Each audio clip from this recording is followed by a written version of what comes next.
Iran या Israel, कौन है अधिक ताकतवर? मिडिल ईस्ट एक बार फिर युद्ध की चपेट में आया हुआ है। शुक्रवार की सुबह इजरायल ने ईरान पर अटैक किया। उसके परमाणु केंद्रों पर बम गिराए गए। जवाब में ईरान ने भी बैलिस्टिक मिसाइल्स लॉन्च किए। अब हर कोई एक ही सवाल पूछ रहा है, कौन रहेगा किस पे भारी, ईरान या इजरायल? ग्लोबल फायर पावर की रैंकिंग पर नजर डालें तो इजरायल 15वें स्थान पर है, वहीं ईरान एक स्थान नीचे 16वें नंबर पर। इजरायल की ताकत उसके साथ यूएसए जैसा बड़ा एलाई होने की भी है। एयरफोर्स के मामले में कौन है अधिक घातक? इजरायल की एयरफोर्स वर्ल्ड्स बेस्ट में शुमार है। इजरायल के पास F-35I जैसा स्टेल्थ जेट और F-15, F-16 जैसे फाइटर जेट्स है। साथ ही इलेक्ट्रॉनिक वॉरफेयर एयरक्राफ्ट भी है। दूसरी ओर ईरान की एयरफोर्स मुख्यतः F-4, F-5, MiG-29 पर निर्भर रहती आई है, पर उसने नए रशियन फाइटर जेट्स भी एक्वायर किए हैं। एयर डिफेंस की बात करें तो इजरायल के पास दुनिया का सबसे आधुनिक एयर डिफेंस सिस्टम है। इसका आयरन डोम इतना ताकतवर है कि छोटे आकार के मिसाइलों को भी रोक देता है।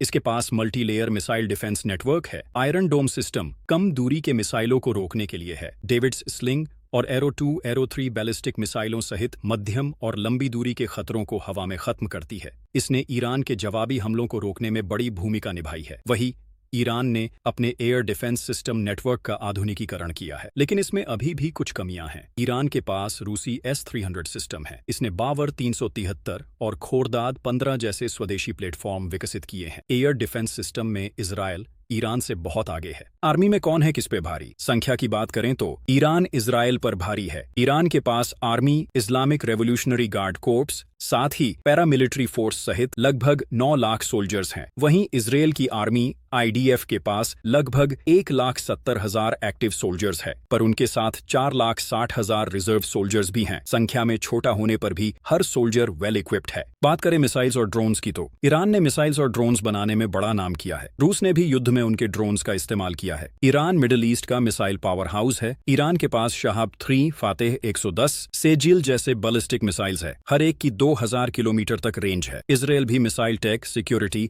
साथ ही ड्रोन्स में वर्ल्ड लीडर है। इजरायल की जेरिको मिसाइल्स परमाणु हमला भी कर सकती है। नेवी की बात करें तो ईरान की नेवी मुख्यतः स्मॉल अटैक बोट्स, सबमरीन्स और एंटी शिप बैलिस्टिक मिसाइल्स पर केंद्रित है। ये स्ट्रेट ऑफ हॉर्मुज में प्रेशर डालने की क्षमता रखता है। इजरायल की नेवी अधिक एडवांस्ड है। इजरायल के पास डॉल्फिन सबमरीन्स, सार क्लास की शिप्स है, जो परमाणु हमले तक की क्षमता रखते हैं। बात करें न्यूक्लियर पावर की, इजरायल के पास लगभग 90 न्यूक्लियर वॉरहेड्स है। जेरिको 3 क्रूज मिसाइल्स या F-15I, F-16I जैसा डिलीवरी प्लेटफॉर्म इसका साथ देता है। ईरान पर भी न्यूक्लियर वेपन्स बनाने का आरोप है, पर उसके पास परमाणु बम है या नहीं, इसका कोई सबूत नहीं है। इजरायल तकनीकी रूप से अधिक स्ट्रांग है। ईरान जनसंख्या, भूगोल, सुरक्षा व्यवस्था, साथ ही मिसाइल्स, ड्रोन्स में ताकतवर है, पर युद्ध का नतीजा तय करना मुश्किल होगा। हर एक कारक महत्वपूर्ण रहेगा।